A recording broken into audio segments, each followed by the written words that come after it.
All, good morning. Welcome back to ಗೋಲ್ಗಪ್ಪಗುಂಡ YouTube channel. ಎಲ್ರಿಗೂ ಸಂಕ್ರಾಂತಿ ಹಬ್ಬದ ಶುಭಾಶಯಗಳು. ಇವತ್ತಿನ ವ್ಲಾಗ್ನ ಫಸ್ಟು ನಾನು ಜಾಬ್ ಅಪ್ಡೇಟ್ಸ್ ಹೇಳಿ ಆಮೇಲೆ ಶುರು ಮಾಡ್ತೀನಿ. ಸದ್ಯಕ್ಕೆ HP ಕಂಪ್ನಿಲಿ ಡೈರೆಕ್ಟ್ ಹೈರಿಂಗ್ ನಡೀತಿದೆ, ಸ್ಟೋರೇಜ್ ಸಪೋರ್ಟ್ ಇಂಜಿನಿಯರ್ ಅಥವಾ ಸರ್ವರ್ ಸಪೋರ್ಟ್ ಇಂಜಿನಿಯರ್ಗೆ. ಆ್ಯಂಡ್ ಇದಕ್ಕೆ ಫ್ರೆಷರ್ ಕೂಡ ಅಪ್ಲೈ ಮಾಡ್ಬೋದು ಅಥವಾ ಎಕ್ಸ್ಪೀರಿಯನ್ಸ್ ಕೂಡ ಅಪ್ಲೈ ಮಾಡ್ಬೋದು. ಬೋತ್ ಸೈಡ್ ಕ್ಯಾಬ್ ಫೆಸಿಲಿಟೀಸ್ ಇರುತ್ತೆ. ಎಕ್ಸ್ಪೀರಿಯನ್ಸ್ಗೆ 4.5 ಅಪ್ ಟು 4.5 LPA ಪ್ರೊವೈಡ್ ಮಾಡಿದ್ರೆ, ಫ್ರೆಷರ್ಸ್ಗೆ 3 LPA ಪ್ರೊವೈಡ್ ಮಾಡ್ತಾರೆ. ಇನ್ನು ಲೊಕೇಶನ್ ಬಂದು ಬ್ಯಾಂಗ್ಳೂರ್ ಎಲೆಕ್ಟ್ರಾನಿಕ್ ಸಿಟಿ ಫೇಸ್ 1 ಇರುತ್ತೆ. ಸೊ ನಿಮ್ಮ ರೆಸ್ಯೂಮ್ಸ್ನ ನನ್ನ ಡಿಸ್ಕ್ರಿಪ್ಷನಲ್ಲಿ ಕೊಟ್ಟಿರೋ ಕಾಂಟ್ಯಾಕ್ಟ್ ನಂಬರ್ಗೆ ಫಾರ್ವರ್ಡ್ ಮಾಡಿ. ಜಾಬ್ ಅಪ್ಡೇಟ್ಸ್ ಏನೋ ಮುಗೀತು. ಸೊ ಈಗ ನಾನು ಡೈಲಿ ವ್ಲಾಗ್ನ ಸ್ಟಾರ್ಟ್ ಮಾಡೋಣ. ಹಬ್ಬ ಅಂತ ಬಂದರೆ 1-2 ದಿನಕ್ಕೆ ಮುಂಚೆ ಶಾಪಿಂಗ್ ಅಂತೂ ಶುರುವಾಗುತ್ತೆ.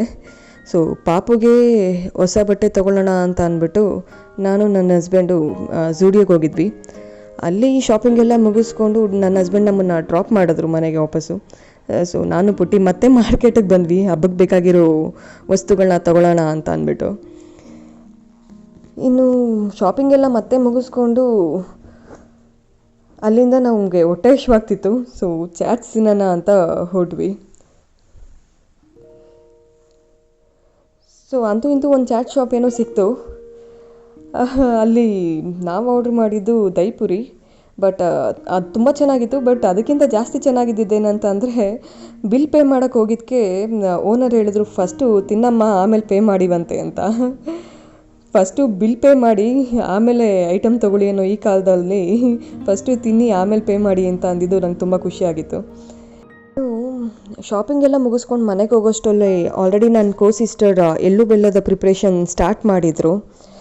ನಾವು ಯಾಕೆ ಈ ಚಳಿಗಾಲದಲ್ಲಿ ಎಳ್ಳು ಬೆಲ್ಲ ತಿನ್ನಬೇಕು ಅಂತ ಅಂದರೆ, ನಮ್ಮ ದೇಹದ ಉಷ್ಣಾಂಶತೆ ಕಾಪಾಡ್ಕೊಳ್ಳೋಕ್ಕೋಸ್ಕರ ಎಳ್ಳು ಬೆಲ್ಲ ತಿನ್ನಿ ಅಂತ ಹೇಳ್ತಾರೆ. ಹಾಗೆ ಹೇಳಿದ್ರೆ ನಾವು ಕೇಳಲ್ವಲ್ಲ. ಸೊ ಸಂಪ್ರದಾಯ ಮಾಡಬೇಕು ಅಂತ ಹೇಳ್ತಾರೆ. ಆದರೆ ನಮ್ಮ ಪೂರ್ವಜರು ಏನೇ ಮಾಡಿದ್ರು, ಏನೇ ಒಂದು ಹಬ್ಬದ ಆಚರಣೆನ ಮಾಡಿದರು, ಅದ್ರ ಹಿಂದ್ಗಡೆ ಒಂದು ಸೈಂಟಿಫಿಕ್ ರೀಸನ್ ಅಂತೂ ಇದ್ದೇ ಇರುತ್ತೆ.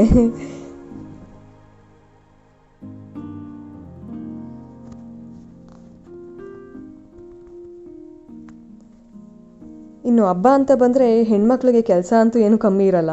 ಸೊ ಬೆಳಗ್ಗೆನೇ ಎದ್ದು ಬಾಗಿಲಿಗೆ ಮತ್ತು ತುಳಸಿ ಗಿಡ ಹತ್ರ ಎಲ್ಲ ರಂಗೋಲಿ ಬಿಟ್ಟು ದೇವರಿಗೆ ನೈವೇದ್ಯ ರೆಡಿ ಮಾಡ್ಕೊಂಡ್ಬಿಡೋಣ ಅಂತ ಬಂದೆ. ಸೊ ನೈವೇದ್ಯಕ್ಕೆ ನಾನು ಮಾಡಿದ್ದು ಸಿಹಿ ಪೊಂಗಲ್, ಖಾರ ಪೊಂಗಲು ಮತ್ತು ಗೆಣಸು ಕಡಲೆಕಾಯಿ. ಸೊ ದೇವ್ರ ಪೂಜೆಗೆಲ್ಲ ರೆಡಿ ಮಾಡಿಕೊಂಡು ದೇವ್ರ ಪೂಜೆ ಎಲ್ಲ ಮುಗಿಸಾಯಿತು.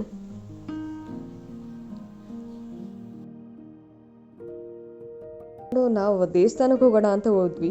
ಇದು ನಾವು ಮದುವೆ ಆಗಿದ್ದಂಥ ದೇವಸ್ಥಾನ. ಕೊರೋನಾ ಟೈಮಲ್ಲಿ ನಮ್ಮ ಮದುವೆ ಆಗಿದ್ದು, ಫಸ್ಟ್ ವೇವಲ್ಲಿ. ದೇವಸ್ಥಾನದ ಬಾಗಿಲಾಗಲೇ ಕ್ಲೋಸ್ ಆಗಿತ್ತು. ಸೊ ಹಳ್ಳಿಕಟ್ಟೆ 2 ರೌಂಡ್ ಹಾಕ್ಕೊಂಡು ಹಾಗೆ ಹಸು ಹತ್ರ ಹೋಗೋಣ ಅಂತ ಹೊರಟ್ವಿ. ನಮ್ಮ ಕಡೆ ಹಸುಗೆ ನೈವೇದ್ಯ ಕೊಡೋದು ಸಂಪ್ರದಾಯ. ಸೊ ನೈವೇದ್ಯನ ತೊಗೊಂಡು ಹಸು ಹತ್ರ ಹೋಗಿ ಕೊಟ್ಟು ಹಸುನ ನಮಸ್ಕಾರ ಮಾಡಿಸ್ಕೊಂಡು ಬಂದ್ವಿ. ನಾವು ಯಾಕೆ ಗೋಮಾತೆ ಅಂತ ಕರಿತೀವಿ ಅಂತ ಅಂದರೆ, ನಮ್ಮ ತಾಯಿ ಎದೆ ಹಾಲನ್ನ ಬಿಟ್ಟರೆ ನಾವು ನೆಕ್ಸ್ಟ್ ಕುಡಿಯೋದು ಹಸು ಹಾಲನ್ನೇ. ಸೊ ಅದಕ್ಕೋಸ್ಕರ ನಾವು ನಮ್ಮ ತಾಯಿಗೆ ಎಷ್ಟು ಪ್ರಾಮುಖ್ಯತೆ ಕೊಡ್ತೀವಿ, ನಮ್ಮ ಹಿಂದೂ ಧರ್ಮದಲ್ಲಿ ಅಷ್ಟೇ ಪ್ರಾಮುಖ್ಯತೆನ ನಾವು ಹಸುಗೂ ಕೂಡ ಕೊಡ್ತೀವಿ. ಇನ್ನು ಮನೆಗೆ ಬಂದು ಪಾಪುಗೆ ಸ್ವಲ್ಪ ದೃಷ್ಟಿ ತೆಗಿಬೇಕಿತ್ತು ಇಳ್ಳಲ್ಲಿ. ಇವತ್ತು ಸಂಕ್ರಾಂತಿ ಹಬ್ಬ ಆಗಿರೋದ್ರಿಂದ ಅವನ ಕೈಲಿ ಎಳ್ಳು ಬೀರ್ಸೋಣ ಅಂತ ಅಂದ್ಬಿಟ್ಟು ಹುಡುಗಿ ಡ್ರೆಸ್ ಹಾಕಿದೆ. ಅದರಲ್ಲಿ ಅವನು ತುಂಬ ಕ್ಯೂಟಾಗಿ ಕಾಣಿಸ್ತಿದ್ದ.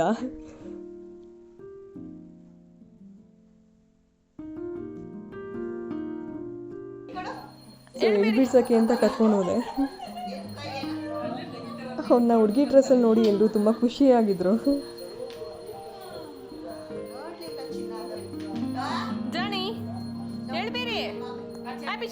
ಫೈನ್, ಥ್ಯಾಂಕ್ಸ್ ಫಾರ್ ವಾಚಿಂಗ್ ಗೋಲ್ಗಪ್ಪಗುಂಡ ಯೂಟ್ಯೂಬ್ ಚಾನಲ್. ಈ ವಿಡಿಯೋ ನಿಮಗೆ ಇಷ್ಟ ಆಗಿದೆ ಅಂತ ಭಾವಿಸ್ತೀನಿ. ನಿಮ್ಗೆ ಇಷ್ಟ ಆಗಿದ್ರೆ ದಯವಿಟ್ಟು ಸಬ್ಸ್ಕ್ರೈಬ್ ಮಾಡಿ, ಲೈಕ್ ಮಾಡಿ ಮತ್ತು ಬೆಲ್ ಐಕಾನ್ನ ಒತ್ತಿ. ಬಾಯ್.